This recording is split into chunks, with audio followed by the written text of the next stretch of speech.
मैं रोज़नामा हिंदुस्तान की तरफ से इस वक्त मौजूद हूँ मुंबा देवी हल्के इंतखाबात की तरफ से एमएलए जनाब अनिल पटेल साहब के साथ। आवाम का एक तरह का रुझान है कि अब की बार चौथी बार। सर, इस नारे में कितनी सदाकत है, कितनी सच्चाई है? देखिए, ये नारा मैंने नहीं दिया है। जब मैं कैंपेन करने सड़कों पर उतरा, गलियों में गया, मोहल्लों में गया, जब लोगों ने कहा कि अमीन भाई अब की बार चौथी बार, तो ये लोगों का कमिटमेंट है मेरे लिए कि हम आपको। और लोग मुझको ये कहते हैं कि अमीन भाई, जो आपकी मार्जिन रही है पिछली मरतबा, मेरी पिछली मरतबा की मार्जिन बहुत अच्छी रही है, बोले उससे ज़्यादा मार्जिन में हम आपको जिता के देंगे। ये मेरे इलाके में मुंबा देवी में रहने वाले लोगों का मेरे पे प्यार है, आशीर्वाद है, उनकी दुआएं है, जिसकी वजह से ये नारा लोगों के बीच में से बाहर निकल के आया। सर, फ़िरका परस्त ताकतें आईनी हुकूक और अक़लियतों के लिए जिस तरह दर पे खड़ी है, इस पर आपका क्या रद्द-ए-अमल है? इस पर क्या मनसूबाबंदी रहेगी आपकी? देखिए, जो फिरका परस्त ताकतें हैं, वो किसी भी तरह से, कल राहुल गांधी जी ने कहा है कि ये संविधान को पीछे से हमला कर रहे हैं, कि जो कॉन्स्टिट्यूशन है, हमारा संविधान है, जिन्होंने हर एक व्यक्ति को समान अधिकार दिया है। हर एक व्यक्ति का ये अधिकार है कि वो क्या खाए, कैसे जिए, कैसे अपना जीवन बसर करे, सब एक है। कोई बड़ा नहीं है, कोई छोटा नहीं है, कोई ऊंचा नहीं है, कोई नीचा नहीं है। ये संविधान के ऊपर हमला पीछे से करके लोगों के अपने हुकूक जो है वो छीनने की कोशिश हो रही है। और राहुल गांधी जी के नेतृत्व में हम हर कीमत पे इस देश के संविधान की रक्षा करेंगे, उस देश का संविधान लोगों के लिए इम्प्लीमेंट करेंगे। सर, मुंबा देवी हल्के में आवाम का रद्द-ए-अमल आपके लिए क्या है? देखिए, मुंबा देवी के आवाम ने मुझको जो चाहा है, एक परिवार का सदस्य बोल के, एक दोस्त बोल के, एक भाई बोल के, एक बेटा बोल के, एक साथी बोल के, मेरे साथ में उन्होंने अपनी जिंदगी के 25 साल गुजारे। जो लोग अम, उस वक्त यंग थे, आज वो बुजुर्ग हो गए। जो लोग उस तरह बुजुर्ग थे वो और बुजुर्ग हो गए। जो बच्चे वोटर नहीं थे वो आज वोटर हो गए हैं। आज लोगों ने मुझको अपने दिल में बिठा के रखा है और मैंने लोगों को अपने दिल में बिठा के रखा है। और उनके सुख में, उनके दुख में, उनके हर चीज में हम लोग एक दूसरे के शामिल होते हैं। वो मेरे सुख दुख में शामिल होते हैं, मैं उनके खुशी और गम में शामिल होता हूँ। तो ये मुंबा देवी एक कॉन्स्टिट्यूंसी मेरे लिए नहीं, मुंबा देवी मेरे लिए, मुंबा देवी के लोग मेरे एक बड़े परिवार के लोग हैं। और परिवार में जैसा उठा जाता है, बैठा जाता है, उस तरह से हम लोग रहते हैं। छोटी सी छोटी हमारी बहन जो यहाँ पर रहती है, उसको छोटी सी छोटी तकलीफ होती है तो ऑफिस के अंदर आ जाती है कि भाई मेरा ये काम है, आपको ये काम करना है। यहाँ लोगों को अपॉइंटमेंट लेने की जरूरत नहीं है। यहाँ लोगों को सिर्फ ऑफिस में आ जाना है, उनका काम अलग जाता है। सर, एमएलए फंड के ज़रिए मुंबा देवी में जो आपने काम किया उसके बारे में कुछ बताइए सर। देखिए, पिछले 15 सालों में एमएलए फंड और दूसरे दूसरे फंड के अंदर बहुत काम हुए। इस इलाके में बहुत सारी जर्जर इमारतें, उनके अंदर बहुत सारा फंड दिया गया है।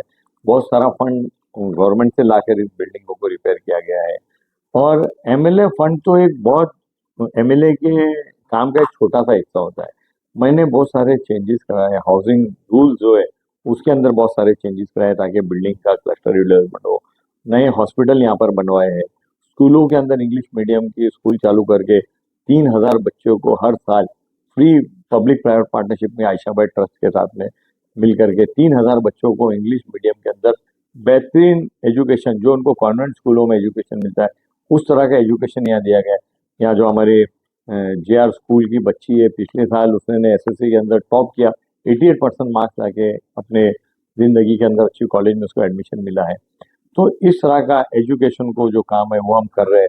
आने वाले दिनों में इस्लामपुरम के अंदर और दुर्गा देवी के अंदर 2 नए स्कूल पाइपलाइन में, उनका कंस्ट्रक्शन शुरू होने वाला है। कमाटीपुरा के अंदर जो गौरवभाई मैटरनिटी हॉस्पिटल था उसको डिमोलिशन किया है, वहाँ पे काम शुरू है। 12 माले का नया माँ और बच्चे के लिए एक बहुत बेहतरीन हॉस्पिटल का बुनियाद हमने रख दी है। यहाँ पर सिद्धार्थ मुरली देवरा हॉस्पिटल जो है उसके अंदर 17 मंजिले का हॉस्पिटल, जिसका काम चालू है, आप जाकर देख सकते हो। वहाँ 3 माले का काम चालू है, जोरों शोर से का चालू है। 2 साल के अंदर वो हॉस्पिटल का बिल्डिंग रेडी हो जाएगा। जिस तरह के अंदर अलियाबाई होलकर जो कैंसर हॉस्पिटल है, उसमें जिस तरह से किफ़ायती दाम में लोगों का इलाज हो रहा है, आने वाले दिनों में ये 2 हॉस्पिटल में भी किफ़ायती दामों में अच्छा सा हेल्थ के ऊपर हम काम करेंगे। तो ये सब काम कंटिन्यूस प्रोसेस है। वो क्लस्टर डेवलपमेंट हो, वो हेल्थ के ऊपर का काम हो, एजुकेशन के ऊपर का काम हो, एक बेहतरीन skill development centre hi-tech, normally skill development centre होते हैं उसके अंदर हम टर्नर है, इलेक्ट्रिशियन है, फिटर है, फैशन डिजाइनिंग ऐसे कोर्स सिखाते हैं। पर हमने प्लान किया है कि बेहतरीन हाई एंड का एक अच्छा स्किल डेवलपमेंट सेंटर आने वाले दिनों में चालू किया है, जिसके अंदर रोबोटिक्स है, आर्टिफिशियल इंटेलिजेंस है, उस तरह के कोर्सेज लाए जाए। जो यहाँ पे हाजी अब्दुल रहमान शाह बावा ITI कॉलेज जो हमने बनाया है, उसमें भी नए कोर्सेज इम्प्लीमेंट करके यहाँ के युवाओं को, यहाँ के यंग जनरेशन को हमको वो टेक्निकल नॉलेज देना है जिससे आने वाले 50 साल तक उनको व्हाइट कॉलर जॉब मिले, अच्छा सैलरी मिले, खुद का काम कर सके। स्किल डेवलपमेंट करके बच्चा खुद का काम कर सकता है, तो उसके लिए तैयारी हमारी शुरू है। सर, इस इलेक्शन में इंशाल्लाह आपकी जीत के बाद आपकी मनसूबाबंदी क्या रहेगी? नहीं देखिए, ये जो मैंने आपको काम बताया ना, वो एक टर्म में हुए, दूसरे टर्म में और आगे बढ़ा है, तीसरे टर्म में और आगे बढ़ा है, चौथे टर्म में और आगे। हॉस्पिटल के लिए हमने मेहनत की, इतने सालों तक 2 हॉस्पिटल नए बन गए, उनको पब्लिक प्राइवेट पार्टनरशिप में लाके अच्छा सस्ते दाम का इलाज जो है वहाँ पर हो जाएगा। मैंने आपको बताया कि 2 नए स्कूल, 3000 बच्चे पढ़ रहे, 6 स्कूलों में हमने इंग्लिश मीडियम का स्कूल बनाया।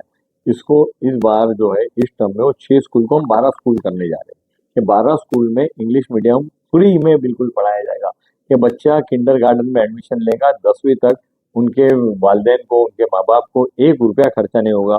और एजुकेशन ऐसा जो कॉन्वेंट स्कूल में मिलता है, एजुकेशन ऐसा कि जिसमें अच्छे घर के बच्चे पढ़े। क्या है कि कॉन्वेंट स्कूल नहीं खुल नहीं रहे, एक लिमिटेड है कॉन्वेंट स्कूल का, उनकी कैपेसिटी को लिमिटेशन है। तो ये जो मुंबई महानगर पालिका के मुंबई पब्लिक स्कूल्स है, उनको इंग्लिश मीडियम में करके NGOs को साथ में लेके उसके ऊपर खर्चा करके फ्री एजुकेशन देने का हमारा जो प्रोग्राम है, उसको तेजी से और आगे बढ़ाएंगे।